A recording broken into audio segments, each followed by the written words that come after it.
Well, hello everybody, welcome. And so I've got a very special guest with us, the governor of Mississippi, Tate Reeves, and I'm going to ask him a couple questions about how the campaign trail's going and how he's been working to improve the state of Mississippi. So the first question I've got for you is that you've been governor for 3 years now and you've worked to improve the education system.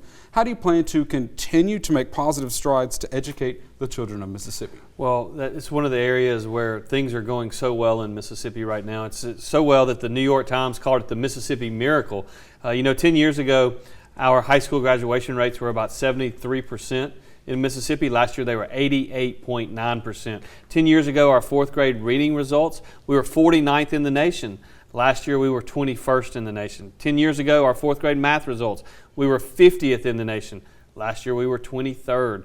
I'm so very proud that conservative educational reforms have been enacted, and they're making a difference for our kids. We're going to continue to push to raise our standards and to raise our level of expectations.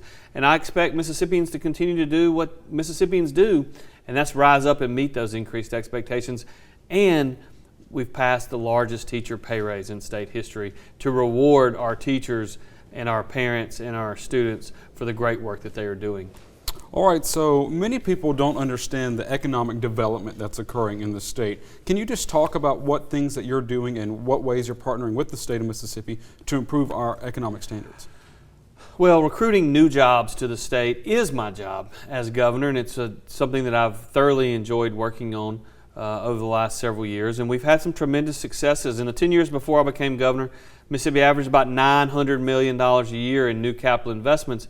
We saw over $6 billion in 2022 alone in Mississippi, and it's not because of some politicians in Jackson, it's because of our people. Because we showed during the pandemic that we would show up to work, that we valued a hard day's work for a hard day's pay. And that's something that we all in Mississippi should be proud of and recognize that it is our workforce that is attracting more and more capital investment and more new jobs to our state. It is our people, and we're investing in our people through workforce development and workforce training. Again, training them not for the jobs of the last 50 years, but the jobs of the next 50 years, which are better jobs and higher paying jobs.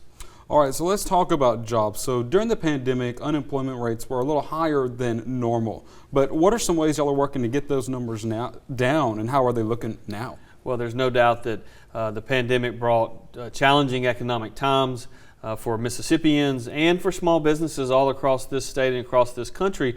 But what we said in Mississippi, and this was very different than what happened in blue states, what we said in Mississippi is that Mississippi is open for business. And because of that, and because our people showed up and went to work, we now have the lowest unemployment rate in state history now 5 months in a row.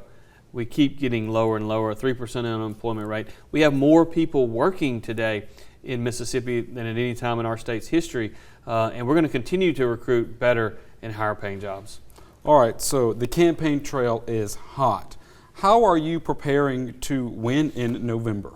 Well, we're just working very hard, traveling around the state. I made stops earlier in places like Forest and Newton and here in Meridian now.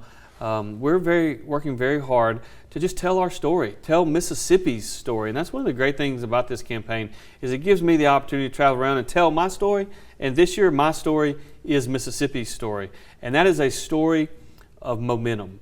It is a story of bigger and better paying jobs for our state. It's a story of more and better educational achievement levels for our kids. It's a story of the lowest unemployment rate, the story of the largest teacher pay raise in state history. It's a good story, and it's one that's really resonating with the public, and we appreciate all the support, and we're going to keep working all the way through Election Day. All right, Governor, well, we want to thank you for coming in.